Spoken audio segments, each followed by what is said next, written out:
இன்னைக்கு நாம என்ன பார்க்க போறோம் சொல்லி பார்த்தோம்னா, ஒரு நேயரினுடைய கேள்விக்கான விடையைத்தான் பார்க்க போகிறோம். அவர் என்ன கேட்டிருக்கார் அப்படின்னு சொல்லி பார்த்தோம்னா, நான் உணவு டெலிவரி செய்கின்ற பணியை செய்து வருகிறேன்.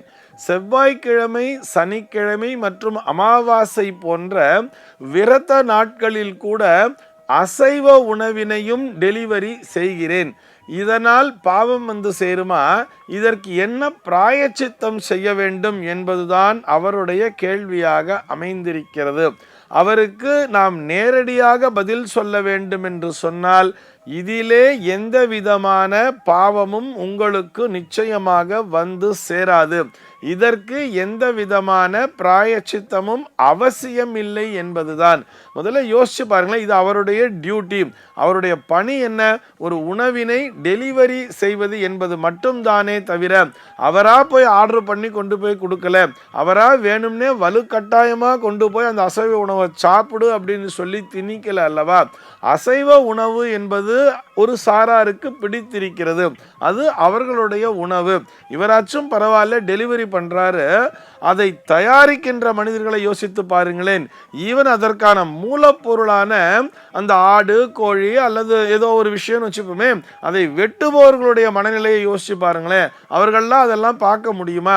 கொன்றால் பாவம், தின்றால் போச்சு அப்படின்னு சொல்லியிருக்கா இல்லையா? இது அந்த அசைவ உணவிற்கான விதிமுறைகளுக்கு கண்டிப்பாக பொருந்தும்.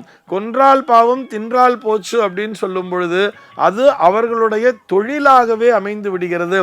இந்த நேயருக்கு நாம் சொல்லும் பொழுது, உங்களுடைய செய்யும் தொழிலே தெய்வம் அப்படிங்கிறத நீங்கள் மனதிலே நிலை நிறுத்த வேண்டும்.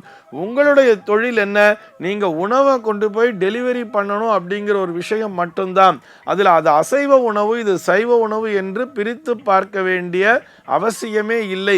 நீங்கள் அதை தொடுவதாலோ அல்லது அதை நீங்கள் கொண்டு சென்று அதை கொடுப்பதாலோ உங்களுக்கு எந்த விதமான தோஷமும் நிச்சயமாக வந்து சேராது. அதே நேரத்திலே மனதிலே உங்களுக்கு அந்த மனதில் வந்து ஒரு உறுத்தல்ங்கிறது வர்றது இல்லையா?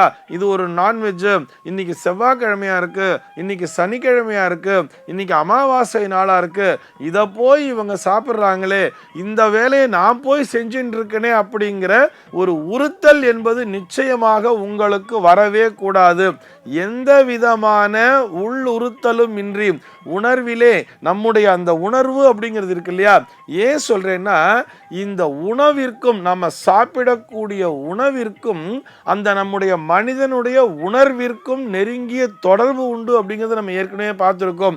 நீங்க போய் டெலிவரி பண்ணும் பொழுது உங்களுக்கு ஏதோ உள்ளூர ஒரு குற்ற உணர்ச்சி அப்படிங்கிறது இருந்ததுன்னா, இந்த உணர்ச்சியினுடைய பாதிப்பு அந்த உணவினை சாப்பிடக்கூடியவர்களுக்கு கண்டிப்பாக வந்து சேர்ந்துவிடும். ஆக நீங்க என்ன பண்ணணும்? அது டெலிவரி பண்றா, அதாவது அவ ஆர்டர் பண்றா, நீங்க கொண்டு போய் டெலிவரி பண்றேன், அவ்வளவுதானே.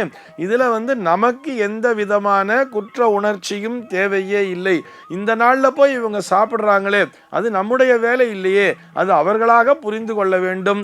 அது அவர்களுடைய குடும்பத்தினுடைய அந்த குடும்ப வாத்தியாரோ அல்லது குடும்பத்தினுடைய தலைவர்களோ யாரோ அவர்களுடைய பெரியவர்களோ அவர்களுக்கு அதை சொல்லித்தர வேண்டியது. இந்த நாளில் இதை சாப்பிடலாம்ப்பா, இதை சாப்பிடக்கூடாதுங்கிறதெல்லாம் அது அவர்களாகத்தான் தெரிந்து கொள்ள வேண்டும். இது போக உணவினை தயாரிப்பவர்கள் கூட, நாங்கள் அமாவாசை நாளில் இந்த உணவினை தயாரிக்க மாட்டோம் அப்படிங்கிற மாதிரி ஒரு ரூல் கூட வச்சுக்கலாம். அதெல்லாம் நமக்கு சம்பந்தமே இல்லையே. ஏன் அவர்கள் மாற்று மதத்தினர்களாக கூட இருக்கலாம், அவர்களுடைய மதத்திலே அந்த மாதிரி ரூல்லாம் எதுவும் இல்லாம கூட இருக்கலாம் அல்லவா? அதனால நம்ம அதை பத்தி யோசிக்க வேண்டிய அவசியமே இல்லை. நம்முடைய டியூட்டி என்ன?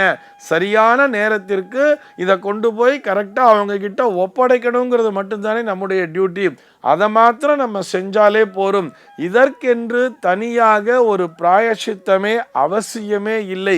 நீங்கள் அப்படி இல்லை சார், எனக்கு வந்து மனசுக்குள்ள இந்த மாதிரி ஏதோ ஒரு ஃபீல் இருக்கு, நான் வந்து ஒரு கில்ட்டியாக ஃபீல் பண்ணுறேன் அப்படின்னு நினச்சுண்டா, அந்த கில்ட்டி ஃபீலிங்லேருந்து வெளியில் வர்றதுக்கு நாராயணனுடைய நாமத்தை சொல்லுங்கள். நாராயணா நாராயணான்னு ஜபம் பண்ணிட்டே போங்கோ. உள்ளுக்குள்ள மனசுக்குள்ள ஜபம் பண்ணிட்டே இருங்கோ. அந்த நாராயணனுடைய நாமம் நமக்குள்ளாக இருக்கக்கூடிய அந்த குற்ற உணர்ச்சியை தடுத்து விடும். அதனால் நமக்கு எந்த பாவமும் நிச்சயமாக வந்து சேராது.